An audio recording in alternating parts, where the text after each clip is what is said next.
I think it's a mark of a great episode, but not only a great episode, but also fantastic uh, actors and actresses to elicit certain emotions from the people that are essentially viewing the episode or viewing the work that they're working on. And I really do think that everyone that's working on House of the Dragon is absolutely fantastic. From Viserys Targaryen all the way down to Corlys Velaryon, everyone is doing a fantastic job of pissing people off. Because one of the things that I would say that House of the Dragon is handling better than Game of Thrones did is just how weird the inter incestuous relationship is for the Targaryens and their sub houses. And one of the sub houses is House Valerian, because just like Corlys says in the episode, House Valerian can trace its roots all the way back to the before the doom of Valyria. And some would say that their house is older than House Targaryen. It's just that they weren't dragon lords.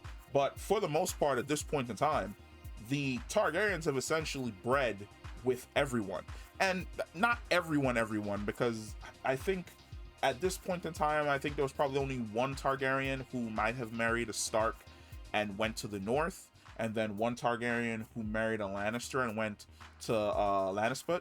But at this point in time, the major houses surrounding King's Landing that are going to be in the Dance of Dragon, all of them are heavily related to the Targaryen household.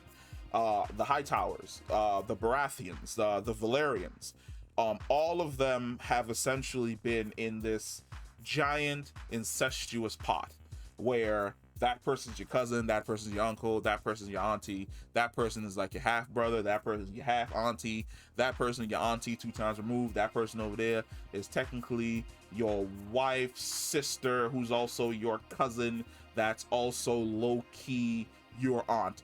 Weird shit. And House of Dragons doing a fantastic job pushing that to the forefront because it's sitting in your mind, it's pissing you off, you're reminded about how creepy it is, and then those emotions are also going to play into the way in which the small folk look at the Targaryen household, especially the religious small folk look at the Targaryen household in regards to these dragon baby incestuous families. And it's going to spark some anger. It's sparking anger in people now, but it's going to spark anger in the common masses in Westeros, and you're going to understand where they're coming from. So that's beautiful writing, setting that up this early in the season, because when it comes to the forefront, I would say later on at the end of season 1, you're really going to understand where the resentment, where the anger, and where the shock and disgust of most people are essentially coming from. Other than that, this was another good episode. It's another setup episode for the most part. There wasn't a lot of action, but it sets up, I would say, the big action set pieces that we're going to be diving into going forward. Once again, reinforcing the great relationship between both Rhaenyra and Alicent, as like really these two innocent women that are best friends who only have each other to rely on, that are being manipulated and used as chess pieces in an old men's game where basically their relationship is going to crack. And we're starting to see the fractures of that relationship essentially be put on the board, with Viserys essentially announcing that he's going to take Alicent as his wife, because that's not fucking creepy, marrying like a 15-year-old girl. I know people in the comments are going to be like, that's how they did it in ancient Europe. I don't give a fuck. That is creepy as shit. But the fractures are going to start, where it was a relationship of basically two young women. It's now turned into a relationship of a young woman who's going to become the mother of somebody who used to be essentially her best friend. And then compounded on that is the fact that because Alicent is so young, she's going to be able to bear children, and those children are going to be also claimants to the throne against Rhaenyra, which is going to kick off the Dance of Dragons, where basically both Rhaenyra and Alicent are going to be on opposite sides of the board with daggers attempting to kill each other. And that's kind of sad. It's setting up the doomed downfall, the sad downfall of what was an innocent and good friendship in the beginning. Daemon's just off being Daemon. Which my boy took his how does that even work out? Okay, so the first time we see Daemon, right? He had the Gold Cloaks run through all of King's Landing and kill all of the murderers, rapists, and thieves. But then that's a 20,000 man army that he just kind of uprooted and took over to Dragonstone and called it a fucking day. Which means there aren't any like Gold Cloaks left in King's Landing. So the king is essentially, I'm guessing, using his own forces to maintain the peace. But Daemon fucks off the Dragonstone. And he's at Dragonstone with his number one Lady of the Night. I was going to call her, but Lady of the Night's going to work.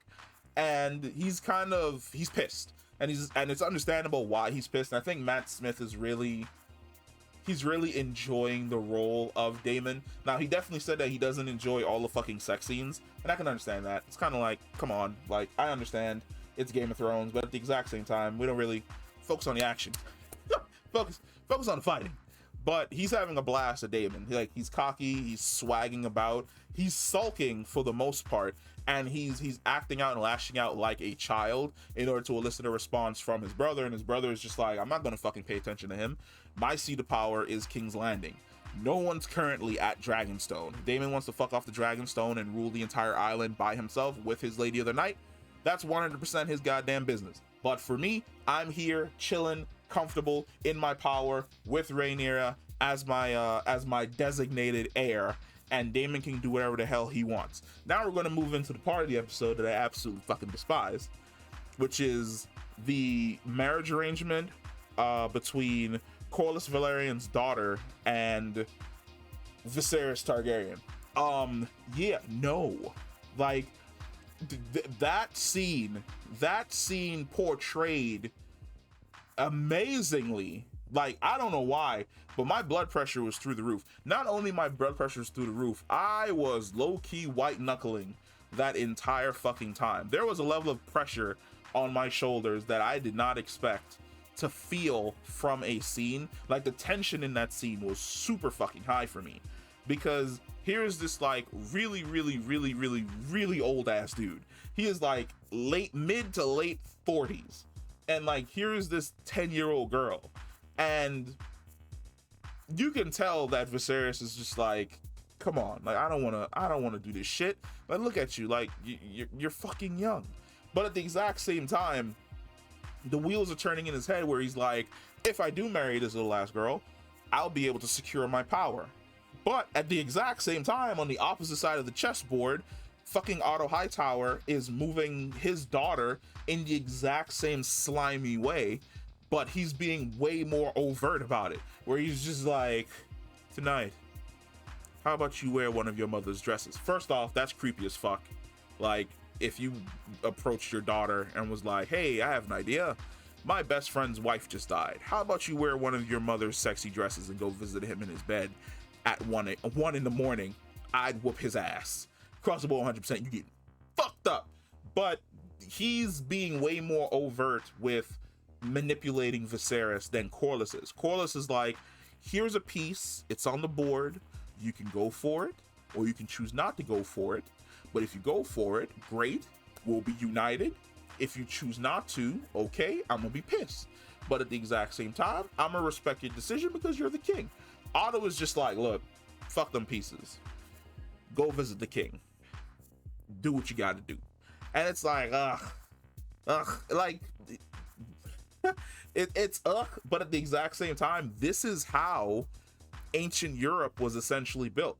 Like, every monarchy in ancient Europe shares blood, because essentially they were all intermarrying each other. And the Britons were absolutely fucking S-ranked at essentially doing this and marrying their children into multiple different noble households across all of Europe. So Game of Thrones essentially pushing this to the forefront of how things essentially operate makes the most sense. Now, Kristen Cole, is he a good decision? Yes, because you want somebody who's able to fight and who's able to protect the king. Will he become a long-term bad decision? Yes. That's gonna come back and bite Rhaenyra in the ass eventually.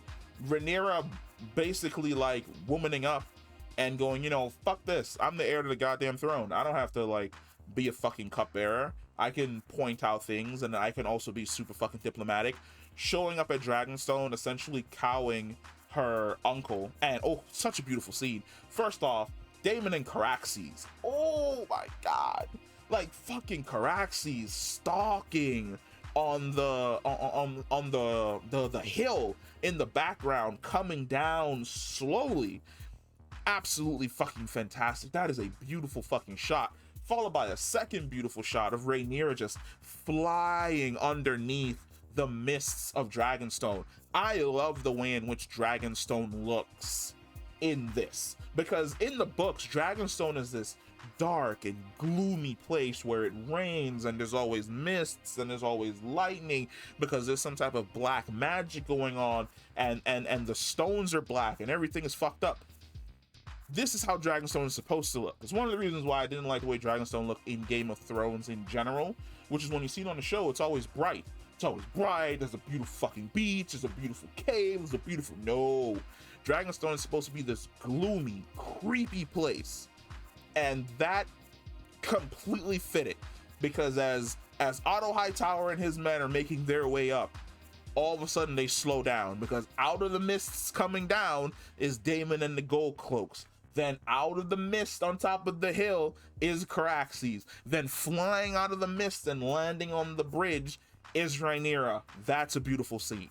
That's a beautiful scene that captures just how creepy and sullen Dragonstone actually turns out to be. Daemon throwing his tantrum doesn't fucking matter, because essentially, what's his name? Corlys, he's moving on from that. King doesn't want to marry my daughter? Fine. I have a bigger issue that I need to secure. I need to secure my seat of power. And in the last scene, I thought he was talking to Rhaenys.